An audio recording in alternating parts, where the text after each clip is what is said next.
Alors, est-ce que la fin de l'été correspond avec la fin des glaces? Eh bien non, en fait, l'automne arrive et je pense que c'est une des meilleures saisons finalement pour les amateurs de glace.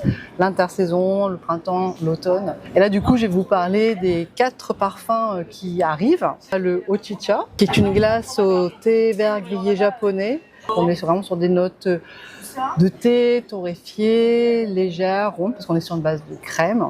Et en parlant de glace gourmande, donc la saison du praliné sésame noir a redémarré. Donc ça, c'est une glace très gourmande avec du praliné amande qui est torréfié par le comptoir des pralinés qui est près du Pays Basque, avec une pâte de sésame noir japonais et dedans de la praline concassée. Donc là, je pense que ça va plaire aux grands gourmands. On reparle du figuier parce que le figuier c'est la saison qui va être très très courte. Donc là on est sur une glace qui est une infusion de feuilles de figuier. On va aller rajouter des figues noires confites non rôties autant pour moi, qui vont apporter de la mâche, celle de la figue et le parfum de la feuille de figuier. Et un des derniers parfums, ça revient d'un souvenir, un voyage à Hong Kong où j'avais bu un lait de soja au sésame noir que j'avais trouvé absolument fabuleux.